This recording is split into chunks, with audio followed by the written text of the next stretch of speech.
Welcome. We'll begin today with questions. Anyone who has a question they'd like to ask, please go right ahead. And then I'll answer all the questions within the talk.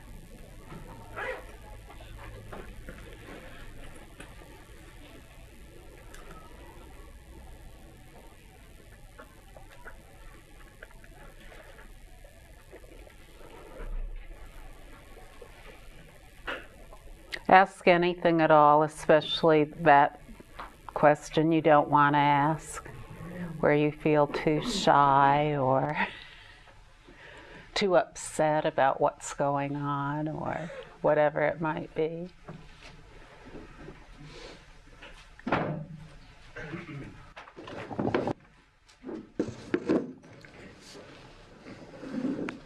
Given the current situation here in Laxmanjula, to what extent should we, like say you are here, this teaching is here through you until the end of March, to what extent should we spend as much time as possible immersed in the teaching? As opposed to say awareness is no more here than it is anywhere else. So just, when learning something, it's good to be completely immersed and completely immersed in it, and then it can really sink in very deep. Is that very important?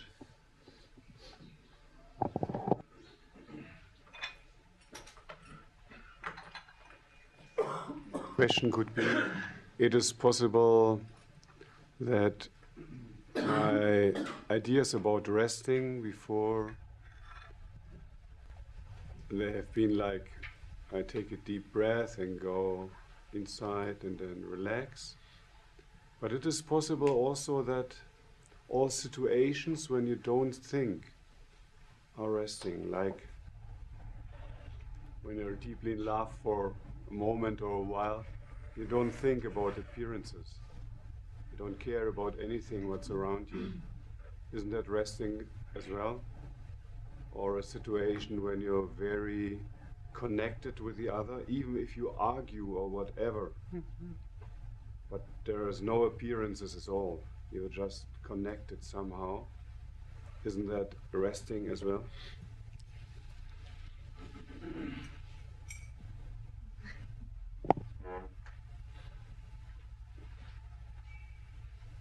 Can you tell anything about dreams? Because they are getting, when I'm quiet in my mind, my dreams get more, not lucid, but more, they're full of emotional stuff.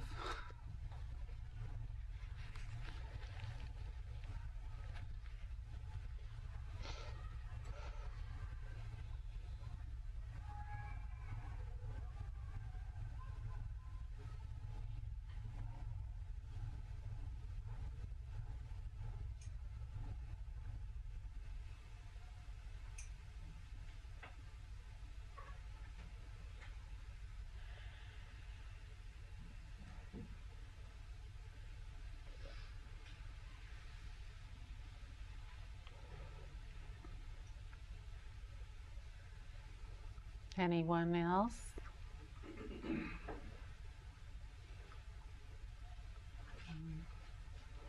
Something about timeless wisdom and charisma. Charisma. And charisma. Yeah.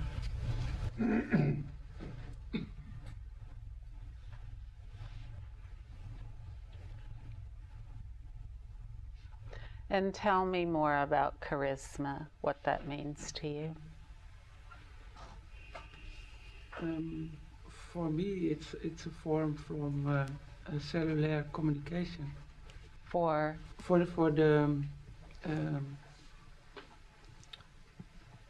cellular communication.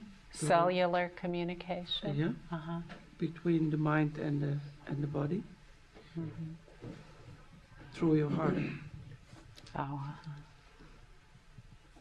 All right.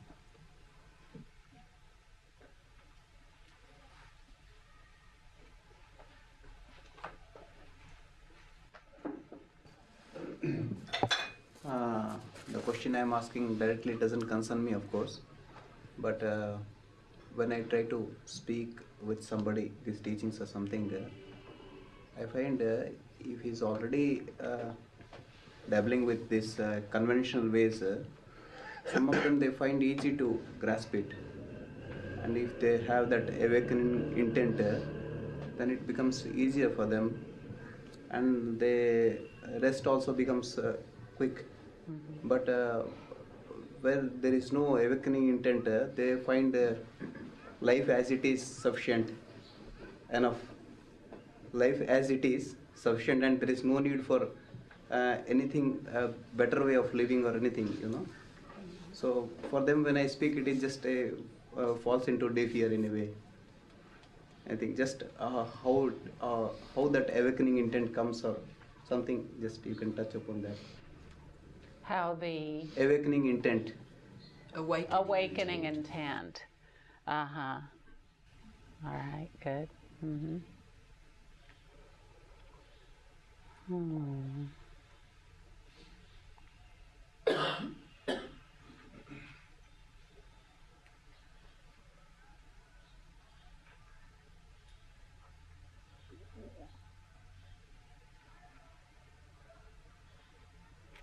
Forever stainless,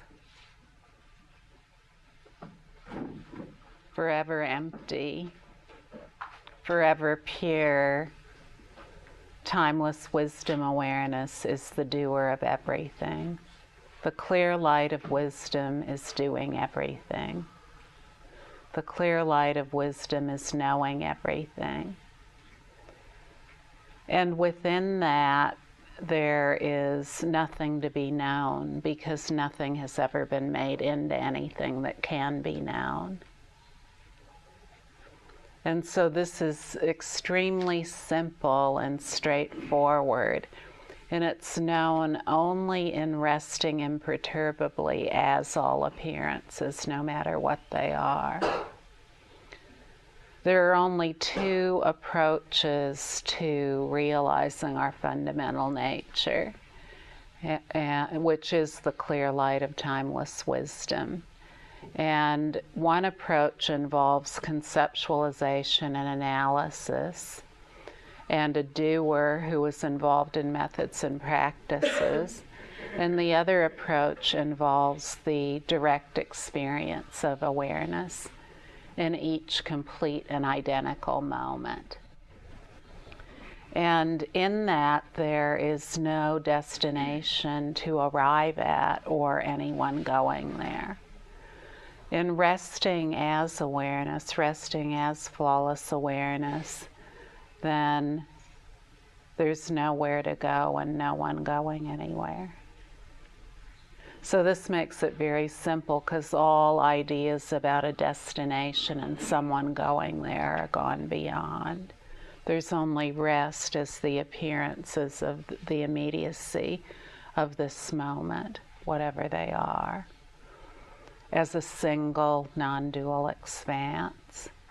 And so when we talk about these two different approaches, one based on conceptualization and analysis, and a doer who's doing something through methods and practices to achieve the destination of the fundamental nature of being, then that approach very seldom leads to the full result. So, we can see this very easily when we look around. It's just the way it is. And the other approach, which is the approach of relying on the direct experience of resting imperturbably, is one where there's nothing to do and no one doing it. There's just the relaxed essence of everything that is immediate, that is spontaneously present, that is completely indivisible and wide open, completely spacious and never holding to anything. It's impossible for stainless sky to hold to anything. Stainless sky doesn't hold to anything. It's an indivisible expanse. And this is so as well with the clear light of wisdom awareness. It's a single, indivisible expanse. Did someone order tea?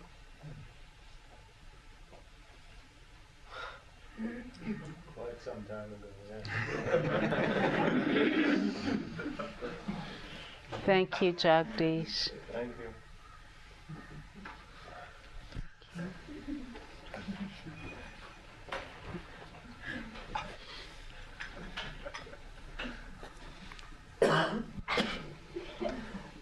Whatever happens, happens.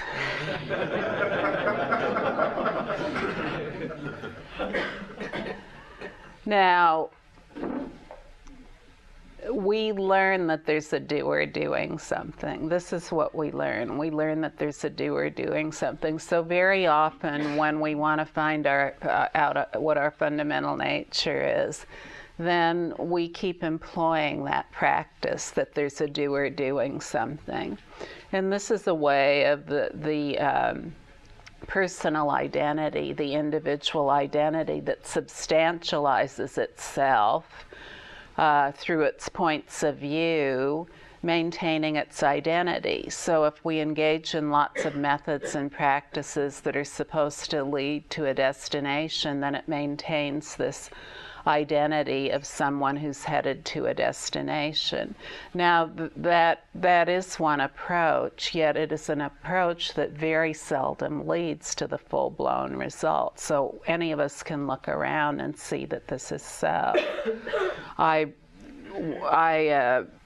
am familiar with one of the great meditation centers, and I have visited there several times and know some of the people there. And then I met someone on the board there, and I've grown to know him quite well. And when I first met him, I said, well, who were the teachers who were enlightened at your meditation center? And he said, why, that's a good question. I don't have any idea.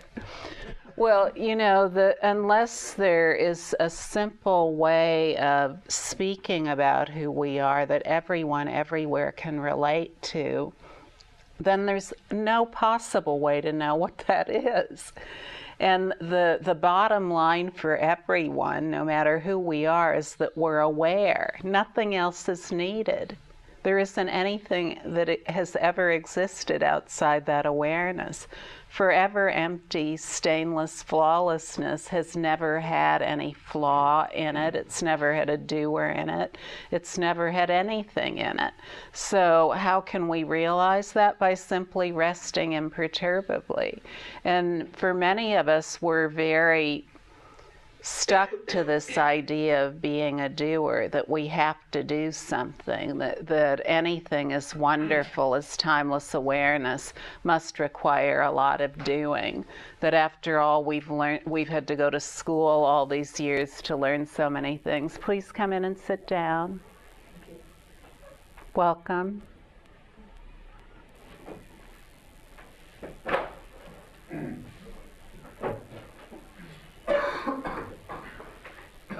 When we've been involved in this process of doing and believing that we need to learn a lot and achieve a lot and renounce certain things and keep other things, and in order to find out who we are, then we maintain the substantiality of a personal identity. What we usually do is just replace what we consider to be non-spiritual points of view with spiritual points of view. But they're still points of view.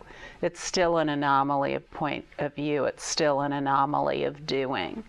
So when many of us hear about a teaching like the Great Freedom Teaching, which is based upon liberation upon hearing.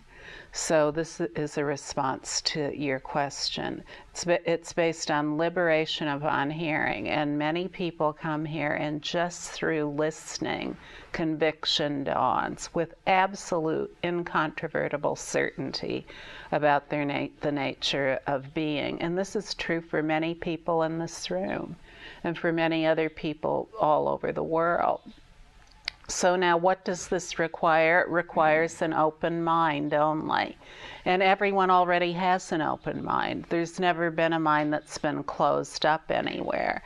The clear light of wisdom mind is always open everywhere without being anywhere. So it's never been sullied in any way. It's never been flawed in any way. It's never been stained in any way. So there's nothing to do.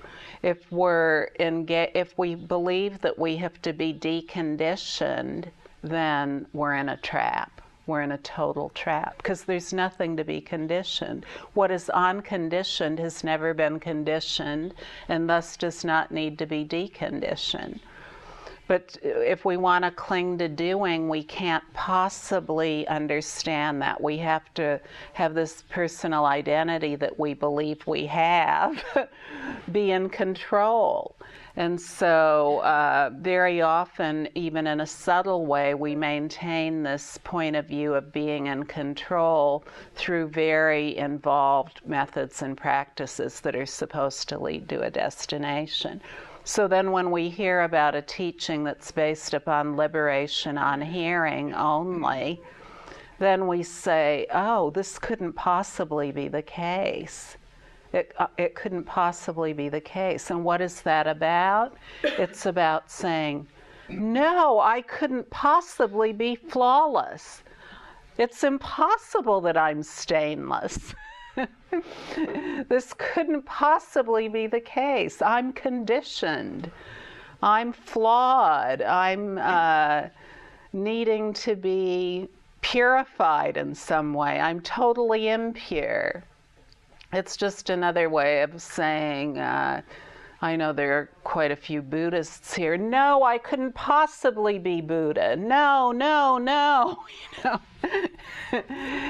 And so the reality of what we are is so simple that it can be liberated into full evidence in our awareness simply in hearing about it. But in order for that to occur, it's important for most of us that we do hear about it from someone. And so, you know, then if it's up to us, if we've had the good fortune to be placed in a circumstance like that, to just keep showing up until conviction dawns, you know, see if that is really possible. And you asked the question, Ken, about what to do here in Lakshmanjula, whether to come to the teachings or be involved in other things. Well, what's most important is to maintain flawless awareness no matter what, without distraction, in a totally uncontrived way. As everything already is uncompounded, just to maintain awareness in a natural way, it really is quite effortless. But with that said, what I will also say is that what I see is that the people who keep turning up and availing themselves for all of the teachings, with all of the teachings that are offered here that are so direct and unerring, that this naturally comes about without doing anything. Some people may rest imperturbably once in a while when a challenging point of view comes up, or seek support, or do anything that is necessary to relax in that situation. But for most of us, just by hearing who we are, conviction dawns. Because for most of us, we've never heard who we are. We've never heard who we are from anyone. So the teachings that are based upon liberation upon hearing are concise, precise, they're systematic, they're methodical. They use an unerring language that's been passed down from generation to generation for many, many thousands of years. Who knows how many thousands of years? And they all say the same thing. Rest imperturbably, without distraction. That's it. And so, you know, at first we may not be able to believe that that's possibly true for us. And there are many people in this room who walked in here for the first time and didn't believe it. However, conviction did dawn, certainty did dawn within the essence of being, that what is so is always so. And this is what the tradition of liberation upon hearing is based on. There's really nothing else that's required. To just turn up and relax, and nothing needs to be changed, so you don't need to change anything at all about anything going on in your life, no matter what it is. You don't need to get better thoughts or get better emotions or get rid of some thoughts and get rid of other emotions. Whatever your circumstances are, whatever the circumstances are, the appearances of your own being, they're all appearances of the clear light of wisdom. They've never been unlit. Their light has never been snuffed out or expunged in any way. And when we just allow the sheer essence of being to be as it is, then that becomes more and more obvious in a very easygoing way. Like I just said, whatever happens, happens. So there's nothing to do. Whatever appearance there is, it's an appearance of clear light. And it isn't anything other than an appearance of the clear light of wisdom awareness. When we've been focused on all the points of view within the all-encompassing pure view of awareness, then they seem bright and vivid and meaningful and significant, just like the stars and planets in the sky are so bright on a dark night. But just like when the sun comes up in the morning and it outshines all of the planets and stars in the sky, so by maintaining flawless awareness, all these appearances are outshone. And then there's only stainless flawlessness everywhere. So you see, this can't come about in any contrived way.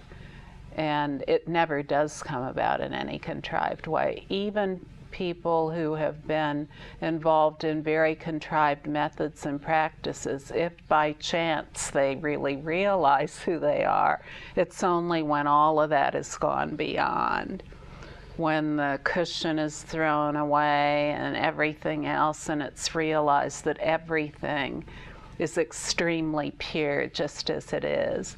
Whatever appearances appear, they're extremely pure, flawless light, just as they are. They've never been made into anything other than that. There's nothing to be unconditioned or reconditioned or deconditioned or any other condition.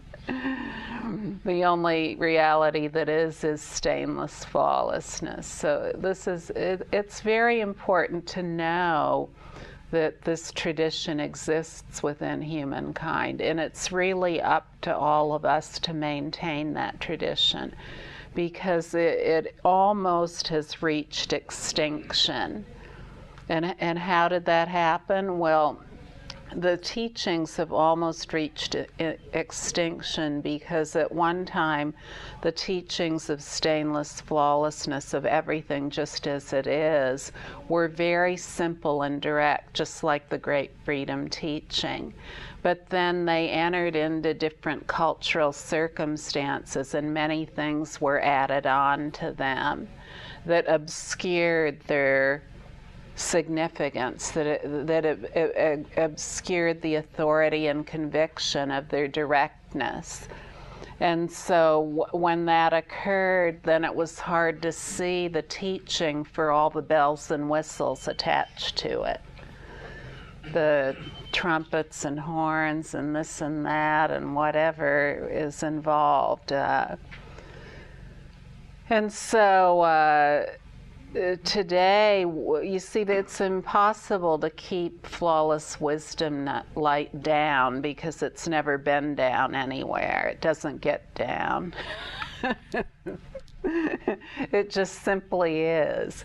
It's never been stuck anywhere. It's never been stuck in history. It's never been stuck in a tradition. It's never been stuck in ownership by anyone. It's never been stuck in anything. It's not something that's holdable and keepable. It can't be seen, it can't be caught forever.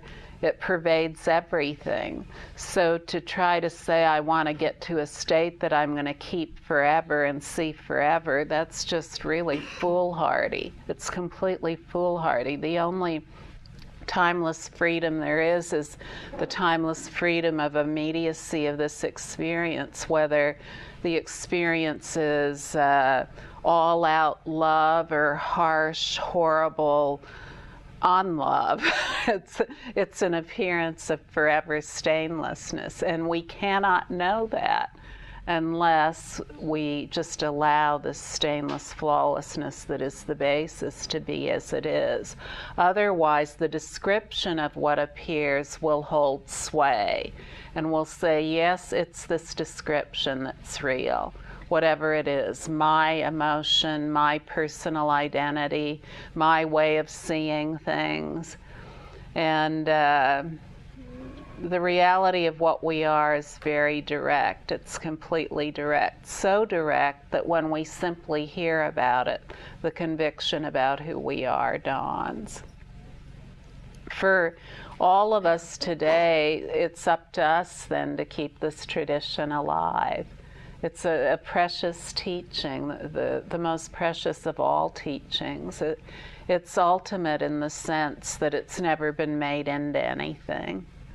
So, and it's ultimate too in that it's the birthright of everyone.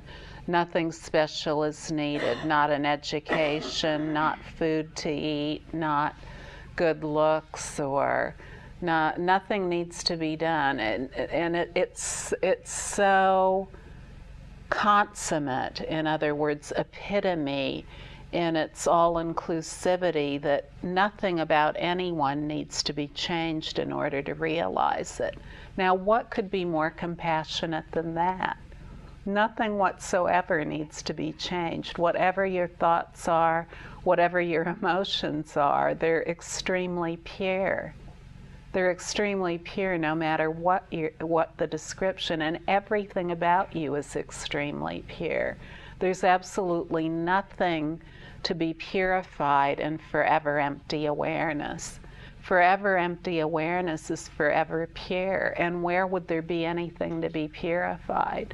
So all of these are just notions that seem to have been learned, but they've never been learned. So for many of us, when we just hear about this, it swiftly comes about. So, this isn't anything new. It has existed throughout all of human history, and it's the means by which more people have realized the fundamental nature of their being than the total of all other approaches put together. Far exceeds that number of all other approaches put together. And how is this the case? Because it's so simple. It's so simple. Many of us, it's very difficult for us to even be able to get away from our ordinary life to be involved in all kinds of different approaches to realizing awareness. And so to find out that no matter where we are, who we are, whether we're a housewife in Bakersfield, California, baking chocolate chip cookies, or a pundit in India, or an ashramite somewhere, or a software engineer at Google, or whatever it is, everything, no matter what it is timelessly free. It's the circumstances of your own life that are already timelessly free. Nothing needs to be changed. There's nothing that needs to be changed. For just as long as there is meditation on awareness as some kind of destination, for just that long there will be the absence of wisdom and its potent benefit. So you see, if we want to know what meditation is, then we have to know what meditation means in the ultimate sense. And true meditation is the freeing of all constraints. Well, the freeing of all constraints means that there's nothing that's ever been made into anything. And that within awareness, just like within stainless, flawless sky, there's nothing that's holdable or keepable. Just like within forever empty sky, there's nothing to hold on to anywhere. Such is the case with flawless awareness. Wisdom awareness has never been made into anything. The clear light of wisdom awareness has never been made into anything, and it's never been stuck anywhere, and it's never been anywhere. Do you see what I'm saying? It's never been anywhere. It's always naturally present. So to say, well, it's a destination that I have to get to, is to step away from it. It's what's looking that is already here. It's just what's looking. And what's looking has no concepts within it. It's never been made into anything, as I've said repeatedly this morning. It's never been anything other than an expansive clear light. So, you know, there's nothing to do and no one to do it. And it cannot be arrived at through philosophizing and through thinking about it. It cannot be arrived at through methods and practices or efforts to achieve something. In absolute extreme nakedness, there has never been clothing of any kind. There's never been ornament or adornment or anything other than what it is. Completely wide open and spacious, completely luminous awareness. And so this luminous awareness, it is the basis of every thought that we think. It is the basis of every emotion we feel, the entire basic space of every thought we think, the entire luminous basic space of every emotion that appears, the entire basic space, radiantly so, of every single experience, no matter what it is, high or low.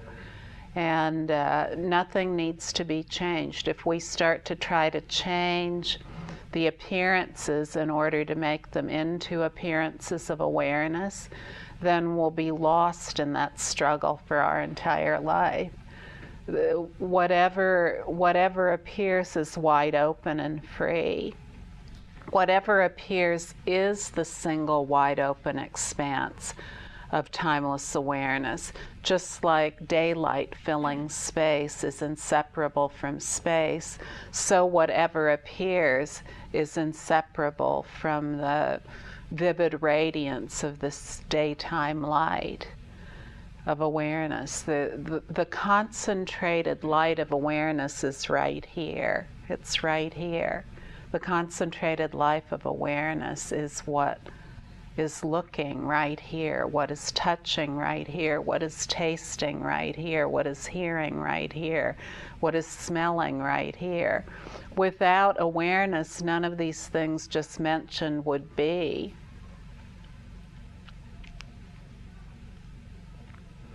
So, you know, if we're looking for samadhi or the ultimate bliss or whatever it is, then that thinking is the ultimate bliss, the ultimate samadhi. Those emotions, whatever they are, the ultimate samadhi, the ultimate bliss. Those experiences, no matter what they are, the ultimate samadhi, the ultimate bliss, the ultimate love, the ultimate wisdom, the ultimate energy. All appearances are wisdom appearances, appearances of the clear light of wisdom, and nothing else. They've never been holed up anywhere. They've never been contained or contracted or constricted or restricted in any way.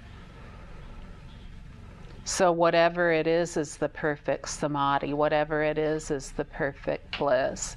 If you're looking for samadhi for just as long as you sit in a state of meditative absorption, for that long you'll avoid ultimate samadhi, you'll avoid ultimate bliss, because the ultimate samadhi, the ultimate bliss already is, as everything that is. Whether it's defecating, that's the ultimate samadhi, the ultimate bliss. Making love, ultimate samadhi, ultimate bliss. Bad experiences, horribly negative experiences, ultimate samadhi, ultimate bliss. Don't look for samadhi in a special location. Don't look for meditative absorption in a special location, because it can never be found anywhere. It's never had an address, you see. It's never had an address anywhere. So in simply maintaining flawlessness, which really requires no doing, and people who trust enough and keep turning up, that this is always realized to be the case. So you see, this is simple and straightforward, and it's just a nice way to be together, wouldn't you agree? It's just such a nice way to be together. It's as simple as that, and there really isn't anything to do, and there really isn't anything to change. And if you go somewhere or read a book that tells you there's something to do or something to change, then run the other way or burn the book. Because there's nothing to do and there's nothing to change. And as long as there's persistence in doing and changing for just that long, appearances won't seem flawless.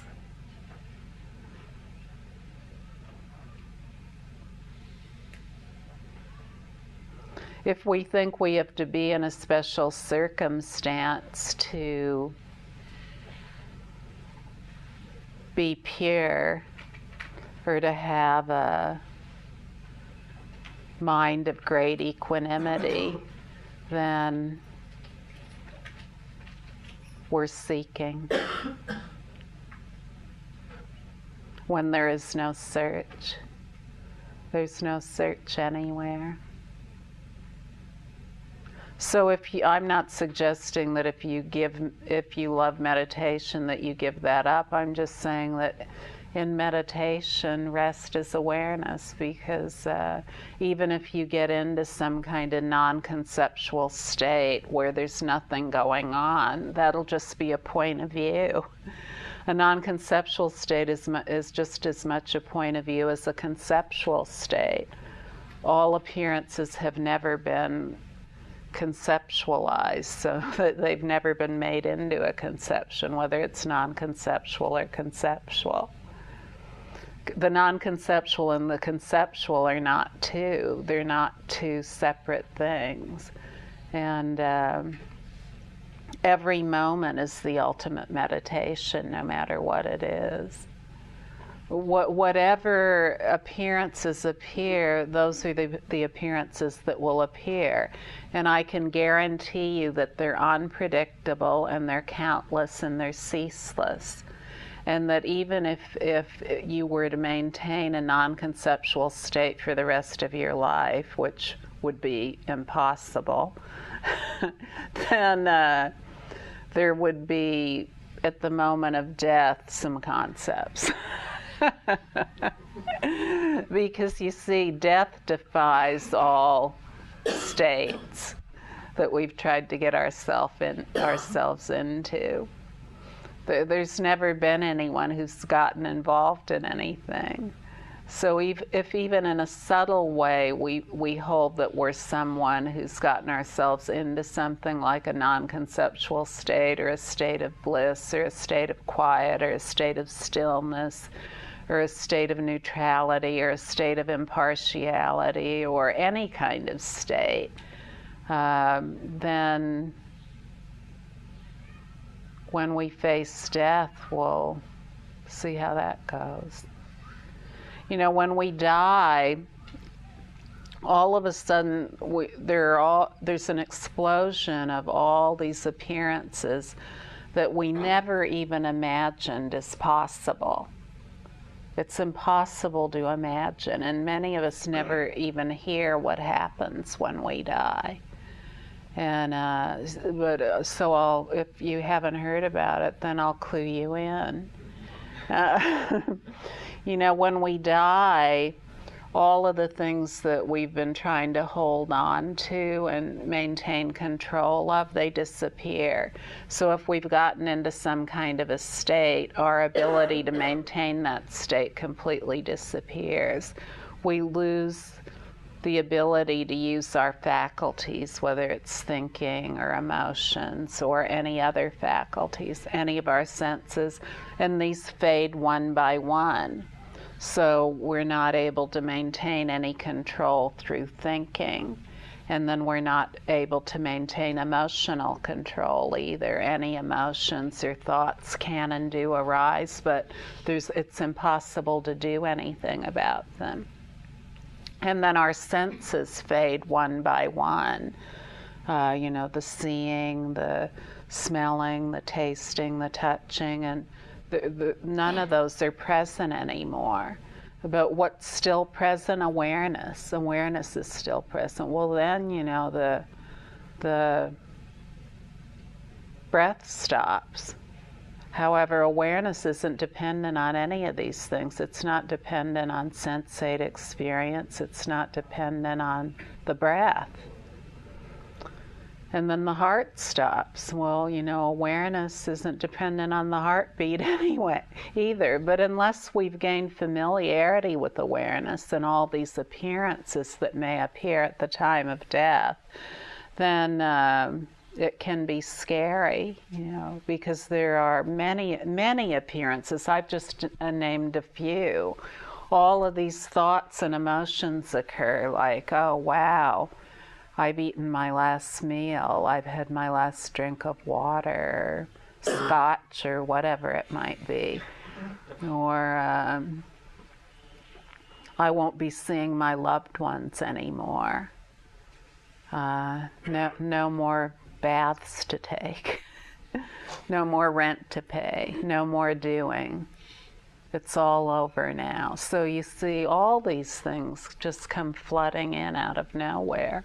But this is really no different than any other moment of our life, really. All these things are naturally present and completely unpredictable and ceaseless, and they're countless. There's nothing that can be done about them. At the moment we think we have a management system for all our points of view, in that moment, the next moment will bring the complete smashing of that management system. So no matter how much control we think we have, there's going to be something that happens, whether it's our country being invaded or our personal space being invaded or whatever it is, that's just going to completely smash it all to smithereens. Awareness has never been made into a system of any kind. It's never been made into anything. So to systematize it is to minimize it in some way through thinking about what can't be thought about. When we simply enjoy the dawning of the flawless certainty of who we are, in a very effortless, easygoing way, then it becomes clear that all of these appearances, no matter what they are pristine light, the pristine, clear light of wisdom awareness. And so this is very straightforward, very easy, nothing to do and no one to do it.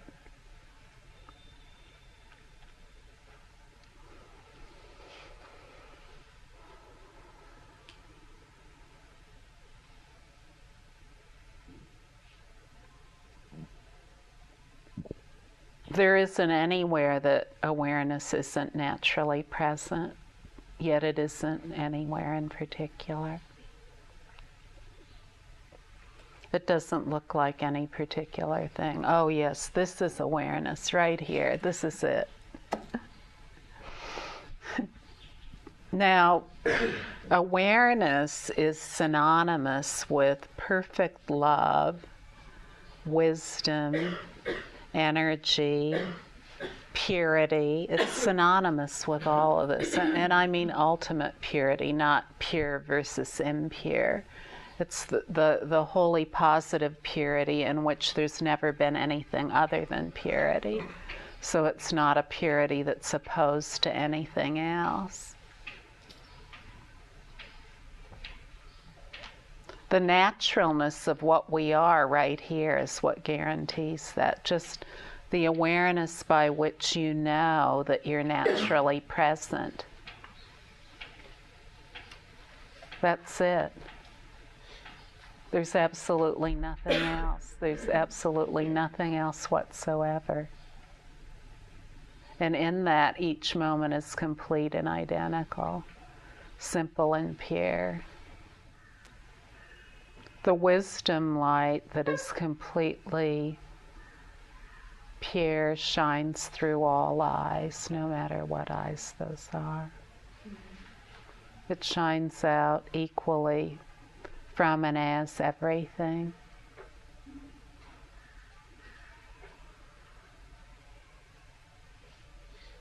That's why it's called wisdom.